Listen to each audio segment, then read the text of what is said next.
to make a plan, to review the year and go, what went well? Where did we feel disconnected? You might have to do some repairs around some of those disconnecting points, but then looking ahead, how can we stay more connected? And in the event we have to veer away from our plan that we've agreed on, how do we have then conversations that keep both parties involved in the new plan or the process of the change? Connecting couples through the holiday season with the real Emhoffs. Hi, I'm Chad Emhoff. And I'm Angela Emhoff, and this is the not only final episode of this series, but also our final episode of the year. And so we're excited that we've been able to come into your cars or homes or phones or wherever you're listening to us. And have some connecting conversations with you about the holidays and how to stay connected during the holidays with your partner.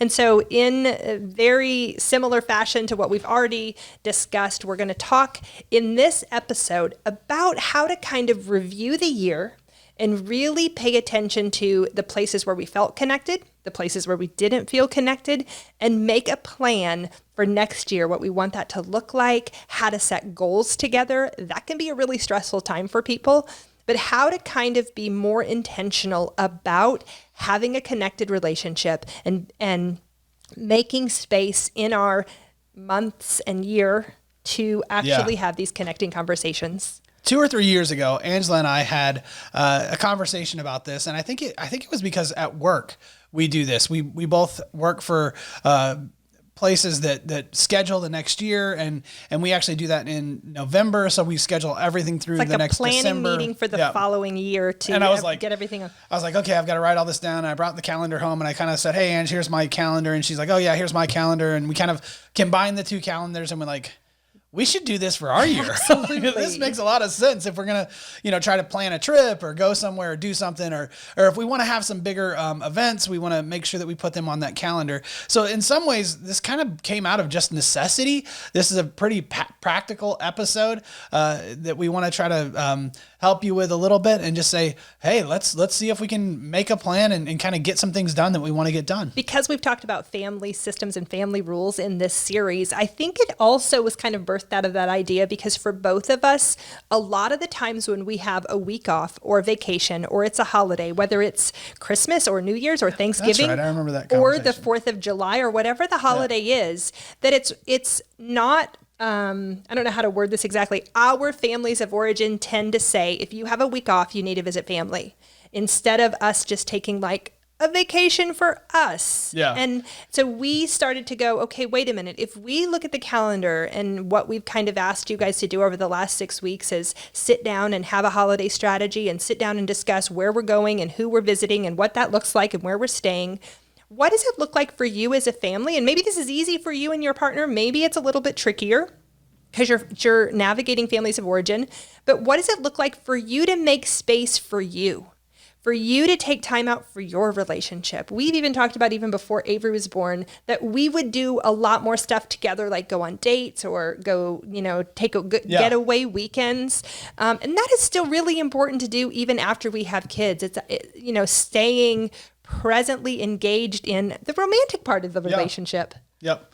And so really kind of making a plan. And that I remember that you're like, hey, we need to, if we're going to take some vacations, we've got to plan them outside of just the trips that we take for family. And so for me, I mean, that's super important for us to have time for us to go and do something fun, not only with our family, extended family, but with our nuclear family, so Avery and Angela and I, to go and do something that we enjoy, to make a holiday or a vacation or to have the time for that outside of extended family. And so it is important. And that's kind of where this thought was birthed out of. And then we thought, heck, that fits pretty well with New Year's and kind of encouraging people to sit down and make a plan to kind of make, not necessarily resolutions are great, but really to make an idea, a kind of direction, kind of a lattice work of how we're going to get from here to there, some steps on that road. So the idea too is that, when we really started to plan what we wanted this holiday series to look like, Chad was really kind of adamant about saying, let's not queue up some really intense fights about, injuries or, let's talk the day before Thanksgiving about our biggest holiday fight. That's not the plan. We want to get through the holiday season and stay connected. But as we review the year, we do want to think about times we got disconnected. And so we have to be careful that we don't turn this into kind of a bash fest or like this is all the places you failed me or whatever, but that this is can we look at where we've been this year? Yeah. Can we look at things that went well, goals that we accomplished, things we did together? For Chad and I, last year at this time, we had started to think about a podcast and a website and that kind of stuff, and it felt daunting and way ahead of us. And now here at the end of the year, I can say, look at this thing we did. Yeah. That was good. And where do we want it to go? So even whether it's professionally, that's what Chad is saying, that professionally we do this as individuals. What does it look like for us to sit down? And we have started to do that, to say, as a family, as a couple, are there things we want to work on? Are there places where we feel that we still miss each other a little bit? And how can we be intentional about bringing those forward so that we can work on them and have more connecting interactions around our relationship? That's great. I am sitting over here thinking so the first step in this, and again, pretty practically, we don't want to bash each other, but we do want to take some time and say, what have we done over the last year? I don't know how y'all plan your family or calendars or what you do with that, but I have a pretty detailed calendar for what I do. And so I'm like, I've got a list and I kind of go through my calendar and we'll sit down and we'll go, okay, what are the things that really worked well? What are the things that we enjoyed? And we'll kind of go through it month by month and on mine it's week by week, but I just kind of flip through it. Right. And so I turn the page 52 times and I look at what were good things? What did I do last year? What are the things I don't want to miss again? And then we kind of just make a list of things and say, hey, what are the things that were important? What are the things that really worked? What are the things that were really good? And then we also say, what are the things that weren't so good? What's something I don't want to do again? If I didn't enjoy, going to that event or that festival or that thing, I don't want to keep doing that. So how can I cut that out or change that or alter the plan around that? The other thing I think it's worthwhile noting, and especially this time of year, is how did the holidays go? Did we enjoy the time on the 10-day trip, or was that just too much? Do we want to reschedule or replan that? There's a fun thing that's, I think it was Saturday Night Live did, where they show this couple tackling the Christmas holiday, and everything goes bad, but at the end they're like, that was the best time ever. But I feel like sometimes we get through the holidays and we can, if it doesn't go well, make these declarations. We are never doing that again. A few years ago, we made this declaration that we are never going from state to state and making a 10-day 2-state trip.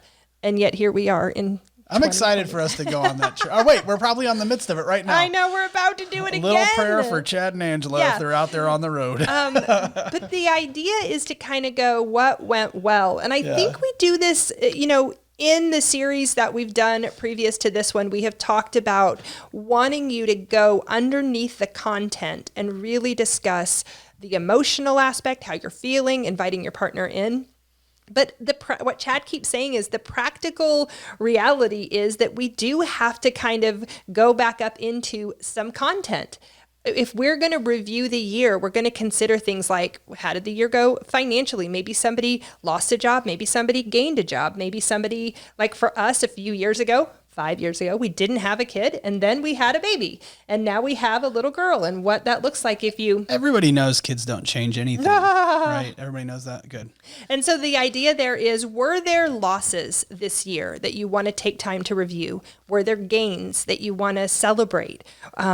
Do we have goals? I know for Chad and I, several years in, we're paying off school debt individually, what we brought to the table. And now we're making plans and having savings, and we set money aside. Are we going to buy a car this year? Are we going to go on? Are there things financially? Really practical stuff that we're talking about right now. Yeah. What hopes do we have? I know for both of us, we have, maybe it's that New Year's resolution thing where we're like, we're going to exercise more. We're going to eat healthier as a family. We made a point, especially when we had Avery, that we wanted to be intentional about sitting down at the dinner table and having dinner as a family. And that's something that we had to be intentional about doing and still really value. Have to work on too. Yeah. And be intentional about doing. And so things like that, where if you think, what do I want our family to look like? We know some couples have a mission statement. If that's your thing, do it.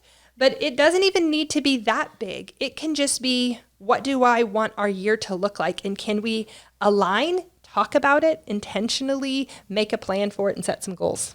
Yeah. So again, really practically review your year, look back and say, how did things go? How did it work? How are things going for us?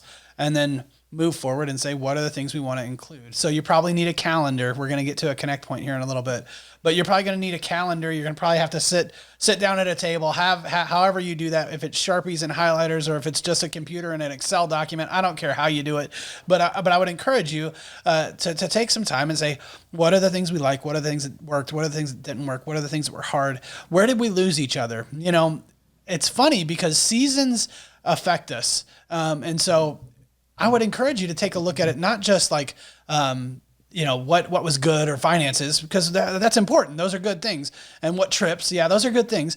But like, is there a time of year where it's particularly hard for me? Is there an anniversary of something hard, or a death or a loss, or is there something that I know comes every year? Like some jobs, we know that, hey, I get really busy in the middle of the spring, in the middle of the fall. It's kind of the busiest time of the year for me. So I'm like, I know that I'm going to be busier in those times, and then I'll slow down around Christmas, and I'll slow down in the middle of the summer. So we kind of make a plan, and then we think about like, what does that look like for Angela? If she's a pursuer and wants to be seen and heard and known, and she knows that I'm going to be gone a little bit more, how can I find ways to support her, you know, emotionally, relationally, you know, physically, in all of those areas, and vice versa. If I know that Angela kind of gets busier around certain seasons, how do I come around and support her too? So like at the beginning of school, when Avery's getting back into classes and we kind of have to shuffle our deck, so to speak, as far as schedules and times and leaving and coming and going, it's worthwhile for us to say, how do we support one another in those times? And if we look forward and we kind of go, I'm not saying to get hung up on, you know, forecasting or prognosticating like, hey, what's going to happen out here? But it's worthwhile to take the time to go, what might come, and can we make a plan to show up for each other? Because it is important to show up and to know each other and to love each other as we're going through this year coming up. In all of our series, we've done a fairly decent job, I think, about really highlighting some of the strategies or the moves the pursuer makes and the withdrawer in whatever topic, whether it was doing repair or fights or staying tuned in. And so for this, I want to just take a second to say logistically, as you think through what it would look like for a couple to come together with a calendar and start to make a plan.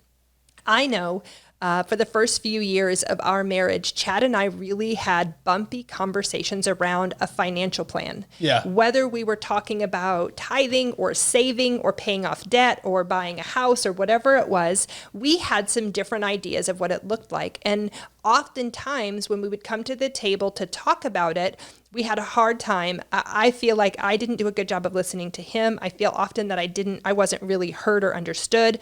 And so it got to where it was like 2 or 3 years in, we stopped having the conversation until we recognized now we have to have the conversation, and we worked on coming back to it. And so the reason I mention that is because you might be in a place where you think, I don't know if I can goal set with my partner. Yeah. Maybe you're in a space where the withdrawer already feels like the best thing to do is just to go along with the pursuer.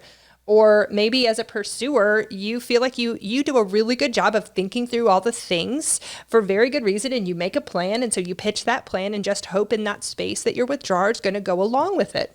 You know, and it's funny. I've heard that put both ways on both sides of that. So it's like the withdrawer kind of like doesn't include the pursuer at all, kind of makes all the plans and has all the budget and doesn't disclose anything that's going on with the money on some levels, right? And so it's like, then there's this like pursuer who's on the other side of it that's like kind of left in the dark and wants to have input and wants to be seen and wants to be heard and wants to be known and have. And it's like, wait a second. Or I've heard the opposite. Yeah. Where it's like the pursuer kind of has to be seen and heard in the financial areas, and kind of says, I'm going to control it. I'm going to control it. I'm going to control it. And so that they can kind of feel safe in it, which makes sense. I'm going to stick up for pursuers okay, just a second. Stick up Instead for them, of saying control, that I'm a pursuer, and I'm going to say plan and think ahead manage and be responsible. Yes. I'm defending pursuers and the very good reasons that we want things to go well and be efficient. And that's why we bring this energy to and that's what I want to say. What I'm saying though, my point with all that is not to say that pursuers do it wrong or that withdrawers do it wrong. It's to say that that Can you acknowledge your strategy, what you do? yeah, and this they both lead to a negative cycle. Yeah. they're both wrong. Yeah. Not to knock them both, but both strategies don't really work. And so it's we've got to find ways to include one another in our process, in our planning. And I want to take a second to say, unless, a tiny little caveat, unless you have had the conversation and are okay with the way it goes. Yeah. I was thinking about traveling and packing, and Chad and I kind of have this thing where he, on the day we're going to leave, will get as much work done as he can, and kind of say, we have this thing that's like, go to work. When you get home at 5, I will have the house cleaned, the suitcases packed, the truck ready, and we'll jump in the car and go. And we've talked about it a little time. If the day's going well, I feel like I got this. But if the day's going bad, I'm overwhelmed and I'm like, why can't you help me? But, like I start melting down. It can go either way. But as we were planning for this episode, I said, it's funny because that's what I saw in my family of origin. Yeah. My dad went to work and my mom got us ready for the trip. And when dad got home, we hit the road running. And so I'm used to that. And it happens to work sometimes in our relationship. And so there might be, let's say your withdrawer is a great financial planner, or your pursuer is great at packing and planning trips. Or and finances. I mean, it could whatever be anything. the thing is, that you just default and go, I'm okay with the fact that you might do more in that area, or, that I don't have full visibility or input in that area, but and agree that that's okay. Nobody feels left out, not heard, starts to build resentment or bitterness. And so sometimes it's good to check in if you are that person. So for me, maybe if I'm in our case, the packer, and I pack the suitcase, and then sometimes I'm like, I got this. And other times I'll go, man, I just wish that you would help. Yeah. Well, and we've gotten to a place where it's like, now you're packing for you and Avery more, and I pack for me a little bit more. So it's not like you have to pack for me fully either, but you do end up taking on the load of Avery. And I acknowledge that. That's a lot. And so really what we're saying is just make a plan. You guys have the conversation. This is really about setting your year up for success. It's not about whether you pack the car. It's not about whether you plan who does the finances. Who's the right one to do that? Who knows? Whoever's better at it, I suppose. You have to decide in your relationship how that works. I mean, it doesn't really matter. The better, worse thing. I'm like, even that, like maybe I just don't want to do it. I do it all day and I don't want to come home and do more finances. Can you just handle that? That's fine too. Right? It's whoever can do it. Also, he's colorblind. We've shared that before in episodes. So I don't want him packing for Avery. And sometimes I'll look in his suitcase and make sure that he's matched his right t-shirt with his right whatever to help him. I do a lot of grays. I do a lot of gray t-shirts. Just a little tip out there for you colorblind folks. Grays and other colors go together pretty good for the most part. But I'm like, no. Helping each other out. Yeah. But really, that doesn't matter. We're just saying, take the time, make a plan for your year. Make a plan for how it's going to go, whether it's a trip, whether it's finances, whether it's, meals, it could be really anything. But we're saying have a look back at last year and make a plan for the year that's coming. Now, in our last series, which was the anatomy of a fight, the specific fight that I want to kind of reference here is when we talked the sunflower table. It was a huge hit. We got a lot of great feedback on that one. The specific point we made in there is that sometimes as a couple, we'll sit down and have a plan together. And there's a tendency sometimes for a withdrawer to agree in the moment that that's a good plan, but then have an idea that might be better or different and start to go away from the plan. And so diverge. And so an important point we made in that episode was inclusion, that if you guys sit down and have a calendar and have a plan and set some goals and you both kind of go, this is a good plan, there needs to be kind of a little disclaimer or footnote that says, at any point, we want to be flexible, by the way. So obviously life happens for anybody that made plans in the year 2020, late March, everybody's plans got thrown out the window. We did this last year, you guys. I'm going to jump in with you. But we did this last year, and I remember like middle of, I guess it was April. We really realized like, wait a second. Okay, we planned like 6 conferences and had vacation. We almost booked. all kinds of stuff. Flights, all the things. And we're like, yeah. It was like screeching halt. Nothing. Trying to get refunds on trips. So instead, what we did was we put in some windows and built some patio stuff. And started a podcast. And started a podcast. Instead of seminars, we're gonna do this. So we want to be flexible. Yeah. That's all the that whole to point. say, Yeah. it's not that we're gonna etch this in stone, but that we're gonna sit down and have a plan with the caveat or the footnote that says, in the event that life happens or something hijacks this, that we can include our partner in the change. Yeah. Part of this process is to try to align, to make a plan, to review the year and go, what went well? Where did we feel disconnected? You might have to do some repairs around some of those disconnecting points, but then looking ahead, how can we stay more connected? And in the event we have to veer away from our plan that we've agreed on, how do we have then conversations that keep both parties involved in the new plan or the process of the change? Exactly. So our action step, our connect point for this series is for you guys to grab a calendar. I kind of mentioned it earlier, sit down together and kind of look at what are a few action steps. What are a few things that we want to make sure happen this year, if possible, as long as we don't have to diverge from that, right? If possible, what are some things we really want to have happen this year? And can we make that happen? Can we get ourselves to a place where, we can make a plan together, look at it and move forward. So I would even say in that, if you have an individual personal goal that you want, I know for me, it's been doing some writing. Chad last year was finishing his dissertation for his PhD. Then you can say, hey, this is my goal. I mean, obviously we're setting goals together as a couple, but if I have a goal, then how can you get your partner to support you in completing that goal or getting that as well? And so this is not only individually, but also together, including each other. So we want to remind you, well, first of all, thank you for listening to us this year. Yeah, we're so spending time with grateful us and humbled. Yeah, but then second, if you've enjoyed this, if it's something that, hey, this has been really useful or this is at least interesting, give us a like. Follow us, click the subscribe button on YouTube or write a review if you have time to do that. We would really appreciate it. That'd be a great gift that you give to us.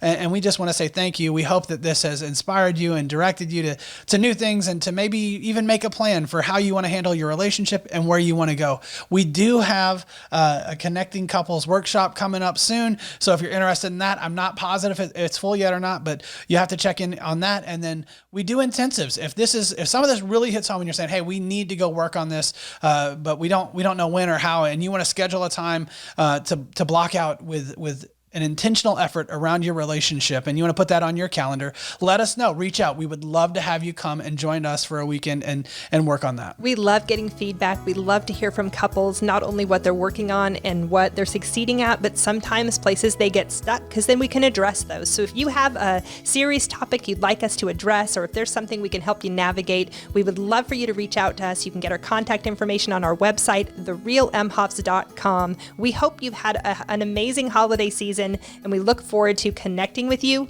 in the next year. Thanks.